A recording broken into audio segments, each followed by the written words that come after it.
We're getting a clearer picture tonight of what President Donald Trump meant when he said the U.S. would run Venezuela. Officials tell CNN the administration is working quickly to establish an interim government now that ousted Venezuelan President Nicolás Maduro is in a Brooklyn detention center. We're learning that senior level officials, including Secretary of State Marco Rubio, are hashing out a plan. Joining us now to discuss is founding partner of Aurora Macro Strategies, Daniel Landsberg-Rodriguez, and CNN senior writer Stephen Collinson. Stephen, thanks for being with us. I want to start with you because you have a new article today about the historic ramifications of regime change by the United States. And over the last 2 decades, we've seen a lot of this. It's not a great track record. No, it's not a great track record either in Latin America, whether it's somewhat mixed. The CIA has engineered plenty of regime changes there. A lot of people yesterday were talking about the parallels with Iraq and Afghanistan. It's what do you do if you do this and then don't have a plan for the day after? Well, today is the day after.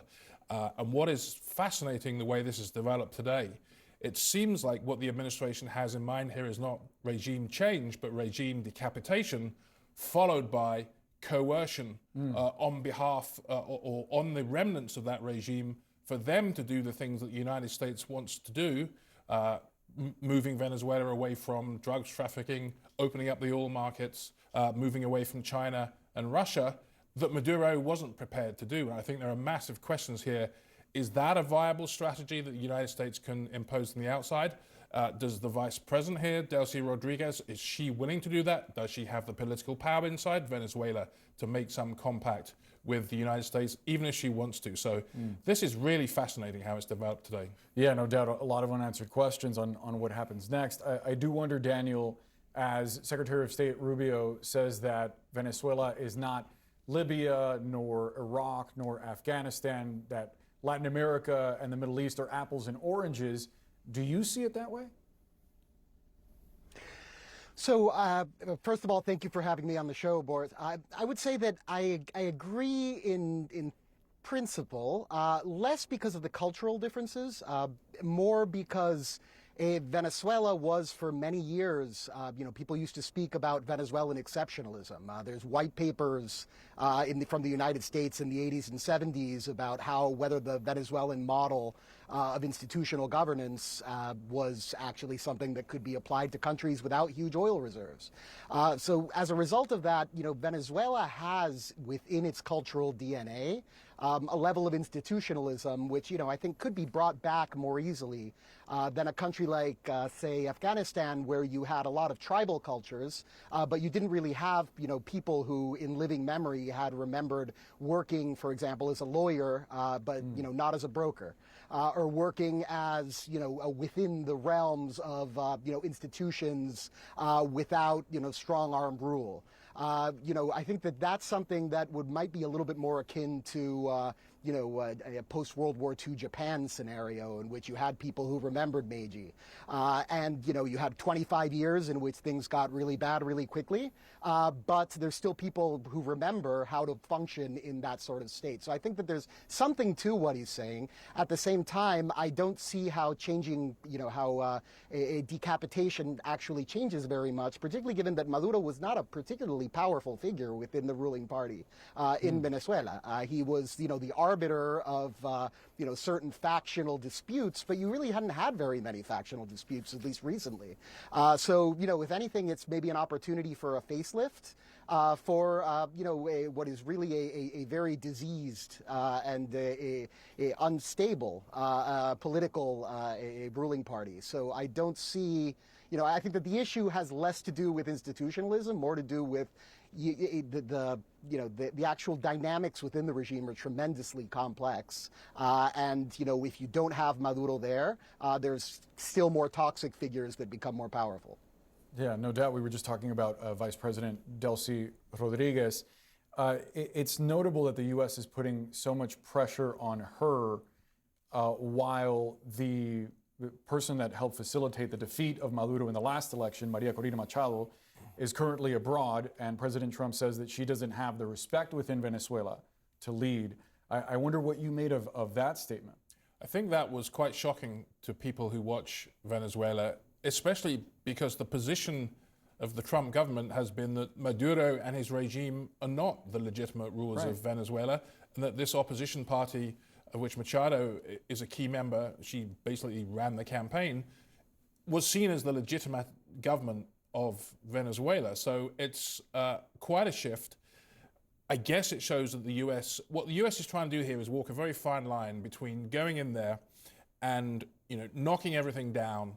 That is where the Iraq parallel comes in. If you destroy the civil society or the regime, then you create the risk for civil war and civil strife and a state which is basically a criminal state.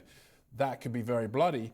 But if you're not prepared to get rid of the regime, you try to work with the regime, then you become complicit in that regime's repression against the democratic forces that you were once supporting. So it's a very confusing position in many ways. Daniel, quickly to you, President Trump did not mention democracy in his address to the nation yesterday. Do you think that's in the cards for Venezuela in the near future?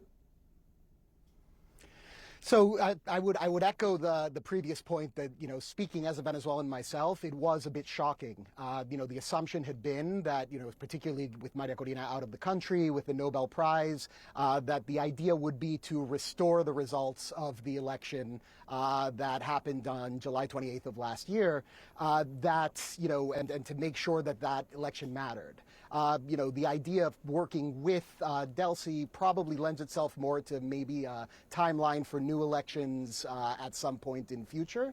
I think that's, it's difficult. It's a difficult thing to hear. That said, I understand that, there was a great line that President Trump used during that press conference in which he said that she didn't have the support. And, I was a bit shocked when I heard it the first time because she won the opposition primary by 90%. And Edmundo Gonzalez, that was a figure that nobody really knew, won the election by an estimated almost 70%, just because she was backing him. But I think that where she doesn't have the support, I think the implicit thing is that she doesn't have the support among the various armed actors.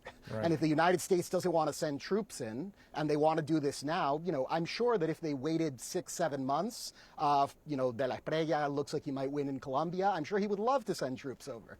I'm sure he would leap at the chance. But right now, neither Colombia nor Brazil is going to do it for you.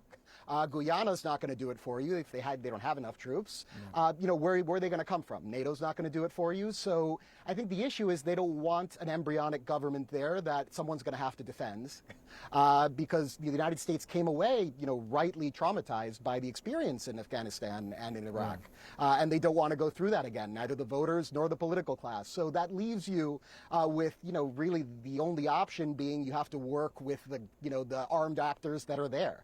And, really that puts a tremendous amount of pressure on Delcy Rodriguez.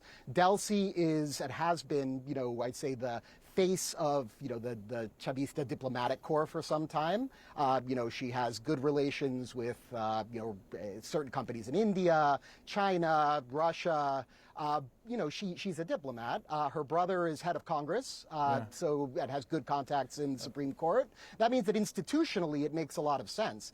The issue is that neither of them has particular clout with the armed actors. So she's going to have to straddle keeping, the people who do have good contacts there, who are very powerful in the regime, keeping them balanced with whatever it is that, whatever instructions she's supposedly getting from D.C.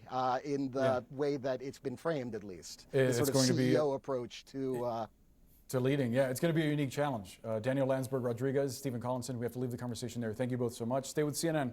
We'll be right back.